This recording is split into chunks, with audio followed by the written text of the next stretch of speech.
Welcome to हमारी अपनी पाठशाला। एजुकेशन इज़ फॉर ऑल, ये हमारा मोटो है। तो आज भी हम करंट टॉपिक्स के हो एनालाइज करेंगे और देखेंगे कि इससे किस तरह से सवाल पूछे जा सकते हैं और ये किस तरह से हमारे एग्ज़ाम के पॉइंट ऑफ व्यू से किस तरह से इम्पॉर्टेंट है ये। तो चलिए शुरू करते हैं हम। तो आज का जो टॉपिक है हमारा वो है ब्रिक्स से रिलेटेड। तो ब्रिक्स से ही रिलेटेड एक टॉपिक है। सबसे पहले हम ब्रिक्स के बारे में जानते हैं। तो ब्रिक्स एक सबमिट है जो कि एक एनुअली सबमिट है। ये कोई ऑर्गेनाइजेशन नहीं है, ये एक एक्रोनिम्स है जिसमें 5 डिफरेंट कंट्रीज़ के नाम है। पहला बी से, तो अगर हम बी से देखें तो बी से ब्राज़ील, आर से रशिया, आई से इंडिया, सी से चाइना और एस से साउथ अफ्रीका। तो अगर हम इसके बारे में थोड़ी हिस्ट्री जाने तो इसका फाउंडेशन जो है वो 2009 में रखा गया था, जिसमें कि पहले ये केवल ब्रिक हुआ करती थी। पहले ब्रिक हुआ करती थी जिसमें ब्राज़ील, रशिया, इंडिया और चाइना हुआ करते थे।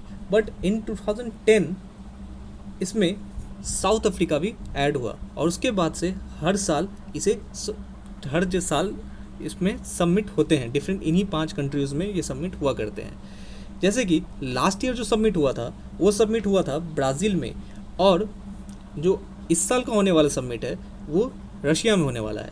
सबसे पहला जो सबमिट हुआ था वो हुआ था 2009 में, बट एक 5 मेंबर्स सबमिट जो हुआ था वो हुआ था 2011 में फर्स्ट टाइम। ये हुआ इसके कुछ हिस्ट्री के बारे में। तो अब इतनी बड़ी एक ब्रिक्स एक सबमिट है जिसको करवाने के लिए खर्च भी लगते होंगे, तो ये खर्च जो है ये दी जाती है इन्हीं की एक डेवलपमेंट बैंक है जिन्होंने एक न्यू डेवलपमेंट बैंक कहते हैं, या फॉर्मली इसे हम कह सकते हैं ब्रिक्स डेवलपमेंट बैंक। ये इस पूरे सबमिट का खर्चा उठाती है और इसका जो मेन पर्पस है वो पर्पस है इन 5 कंट्रीज़ में इकोनॉमिकल ग्रोथ को देखना एक तरह से। ठीक है, चलिए तो आगे बढ़ते हैं फिर। तो ब्रिक्स सबमिट जो है इस साल की जो ब्रिक्स सबमिट होने वाली थी वो सबमिट होने वाली थी सेंट पीटर्सबर्ग में, जो कि रशिया में है, जो कि जुलाई 21 से लेकर 23 तक होने वाली थी। बट चूँकि कोविड-19 का पेंडेमिक चल रहा है अभी, और इस वजह से इसे पोस्टपोन कर दिया गया। अब ये आने वाले टाइम में होगी। तो ब्रिक्स का जो मेन मोटो है ग्लोबल स्टेबिलिटी, सिक्योरिटी शेयर और इनोवेटिव ग्रोथ, यही इसका मोटो है मेन। अब ब्रिक्स में इंडिया का पर्सपेक्टिव क्या है, तो इंडिया इसे किस तरह से देखता है उसके बारे में जाने तो ब्रिक्स को India as a development country के वॉइस के तौर पर देखता है। जैसे बाकी कंट्रीज़ जैसे डेवलपिंग कंट्रीज़ हैं, तो उसी तरह इंडिया इसे एक डेवलपमेंट कंट्रीज़ के राइट के प्रोटेक्ट करने के तौर पे देखता है, जो कि एक इम्पॉर्टेंट मेजर हमारा पार्ट रखता है हमारे देश के लिए। चलिए आगे बढ़ते फिर हम इसी से रिलेटेड न्यूज़ के बारे में जानते हैं कि न्यूज़ आखिर है क्या। तो अभी जो रिसेंट न्यूज़ ये है वो है China proposed 5G innovation base to BRICS. तो ब्रिक्स को चाइना ने 5G इनोवेशन बेस के लिए रखा है, प्रपोज किया है। ये एक प्रपोजल है चाइना की तरफ से। तो मेनली ये है क्या न्यूज़ और इस न्यूज़ का मोटो क्या है उसके बारे में जानते हैं। तो चाइना जो है, जैसा कि हम जानते हैं कि ब्रिक्स जो है उसका मेन जो हेडक्वार्टर है, ये इम्पॉर्टेंट है, हेडक्वार्टर जो है वो शंघाई में है, यानी चाइना में। तो चाइना ब्रिक्स में एक बहुत ही मेजर पार्ट करता है, और इवन इसके जो डेवलपमेंट बैंक है उसमें भी चाइना की हिस्सेदारी काफ़ी ज़्यादा है। इसका भी हेडक्वार्टर ब्रिक्स की तरह ही इसी बैंक का हेडक्वार्टर हमारा जो है वो शंघाई में है। तो इस साल जो प्रपोज़ल था उसका मेन एम क्या था, इसमें चाइना का मेन एम क्या था, तो एम था इसका 5G और आर्टिफिशियल इंटेलिजेंस को इन 5 कंट्रियों के कोऑपरेशन के थ्रू आगे बढ़ाना। तो मेन इसके पीछे चाइना का अपना भी कुछ फ़ायदा है, जिसके वजह से वो इसे प्रपोजल रखा है अपने ब्रिक्स के सामने में। और मेनली उसका जो पार्ट है वो ये है कि वो चाहता है कि 5G टेक्नोलॉजी जो उसकी एक बड़ी कंपनी हवाई इंटरनेशनली, जो एक हवाई कंपनी है, जो हवाई मोबाइल मैन्युफैक्चर कंपनी है, उसने 5G टेक्नोलॉजीज़ को उसकी 5G टेक्नोलॉजी को ब्रिक्स के 5 कंट्रीज़ में डालना चाहता है। और यही जिससे वो चाहता है कि इस 5G को और इससे रिलेटेड जो आर्टिफिशियल इंटेलिजेंस आएगी उसे इन 5 कंट्रीज़ में ईजिली अवेलेबल कराया जाए। अब इसमें प्रॉब्लम क्या है, प्रॉब्लम इसमें देखिए, इसमें प्रॉब्लम क्या है, इसमें प्रॉब्लम है चाइना के इंटरेस्ट को लेके। अब चाइना ऐसा है कि उसकी कंपनीज जो है वो कम्प्लीटली उसके अंदर में आती है, यानी चाइनीज़ कंपनीज जो भी चाइना चाहेगा, जैसा चाहेगा वैसा ही चाइनीज़ कंपनीज करेंगी, ये कंफर्म है, जैसा हम लोग ने अभी रिसेंटली देखा भी है। तो वो इसी को लेके ये थोड़ा सा एक कंट्रोवर्शियल हो रहा है कि आखिर चाइना इसको लेके फॉरवर्ड क्यों हो रहा है, और जैसा कि चाइना का विरोध पूरे वर्ल्ड लेवल पे हो रहा है तो उस हिसाब से चाइना को काफ़ी ज़्यादा प्रॉब्लम झेलना पड़ रहा है। रिसेंटली इसके बहुत सारे जो एप्लीकेशंस जैसे हुवाई को अमेरिका में बैन किया गया तो अमेरिका से उसे हटाया गया है। फिर अदर कंट्रीज़ जो हैं, जो मेनली जो यूरोप वगैरह की कंट्रीज़ है, उन्होंने भी चाइनाज़ को काफ़ी ज़्यादा बॉयकट एक तरह से किया है।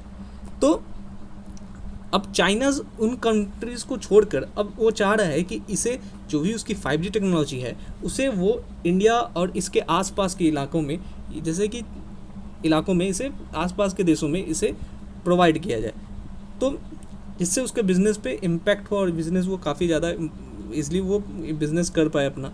तो इस वजह से उसने इस नेटवर्क को चाहा है कि ब्राज़ील, साउथ अफ्रीका और इवन जो ब्रिक्स के बाकी मेंबर्स हैं उनके अकॉर्डिंग उनमें ये कंट्रीज़, उन कंट्रीज़ में ये 5G टेक्नोलॉजी को भेजा जाए।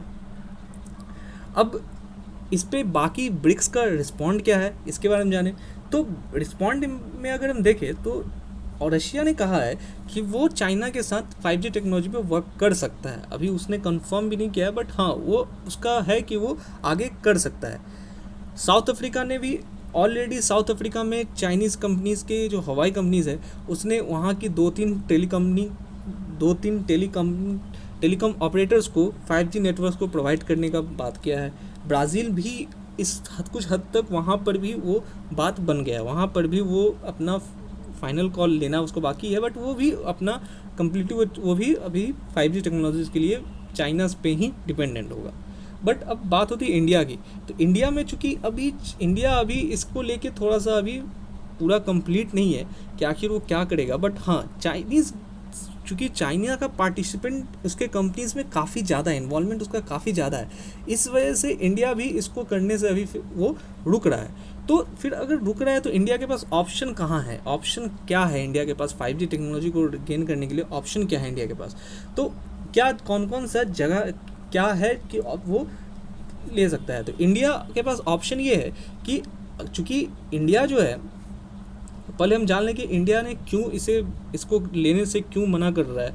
तो अभी रिसेंटली जो गलवान वैली में जो भी वो घटना हुई थी अभी, तो उससे हम लोग सब लोग जानते हैं कि उससे इंडिया के सॉवरेनिटी और इंटीग्रिटी पे काफ़ी ज़्यादा एक थ्रेट हुआ है, जिस वजह से उसने 59 चाइनीज़ ऐप को बैन किया है इंडिया में।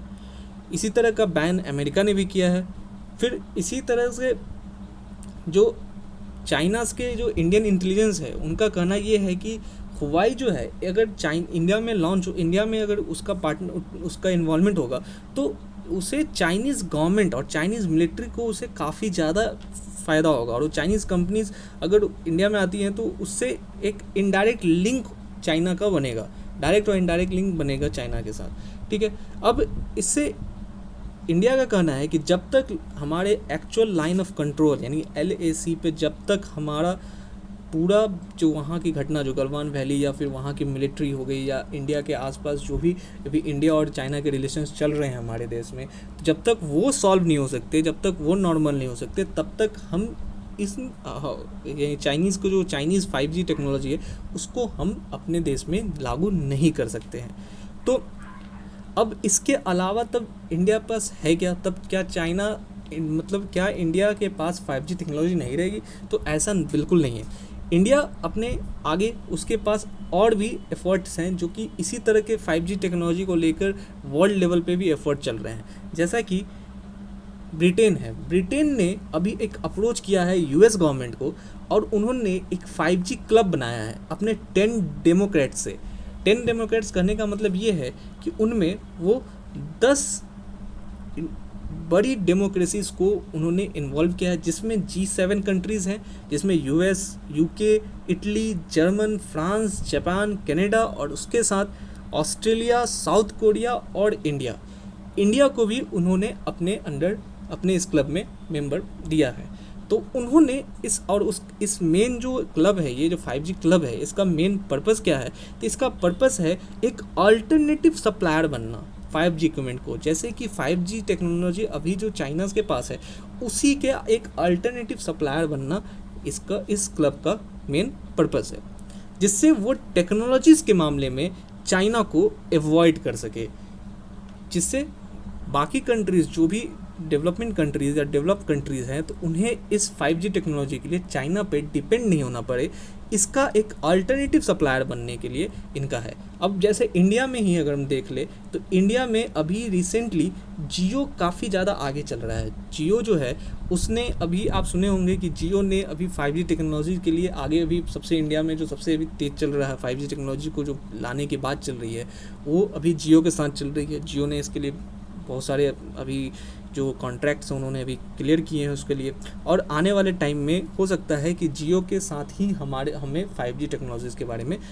मिलेगा, 5G टेक्नोलॉजी को यूज़ करने का मौका मिलेगा।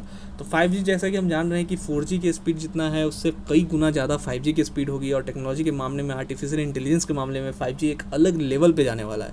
इस वजह से वो काफ़ी इंपॉर्टेंट हो रहा है बाकी देशों के लिए, और पूरी दुनिया आर्टिफिशियल इंटेलिजेंस की तरफ बढ़ रही है। तो इस वजह से 5G टेक्नोलॉजीज़ को इतना अहमियत दिया जा रहा है, और उसके लिए हर देश चाह रहा है कि उसके देश में एक इंडिपेंडेंट 5G टेक्नोलॉजी इस्टेब्लिश्ड हो, और इस वजह से वो 5G टेक्नोलॉजीज़ को लेने के लिए काफ़ी ज़्यादा होड़ बची हुई है, जिसमें अभी चाइनाज़ के पास एक चाइनाज़ की हुआई कंपनी है जो 5G टेलीकॉम का ऑपरेटिंग प्रोवाइड कर रही है अपने देश में, और बाकी देशों में भी 5G को वो करने की कोशिश कर रही है। बट अब यूके और इसके साथ साथ जो 10 डेमोक्रेट्स हैं जिनको हम लोग D10 भी कहते हैं, तो ये कंट्रीज़ मिलके भी एक अल्टरनेटिव सप्लायर के तौर पे बनेंगी।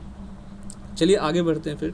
तो अब ये 5G जो है, इस नेटवर्क से पहले जो हम जान लेते हैं थोड़ा सा इसके हिस्ट्री के बारे में, तो इससे पहले भी कई जनरेशन्स की हैं। जैसे 1G था, तो 1G कब आया था, एग्ज़ाम के पॉइंट ऑफ व्यू से ये इंपॉर्टेंट हो जाता है। तो 1G कब आया था, तो 1980s में आया था, जिसका मेन था कि एक एनालॉग वॉइस डिलीवर करने का काम था उसका, मतलब सिंपली जो हम फ़ोन पे बात कर सके बस उतना ही, जो एक दूर दूर तक जाके।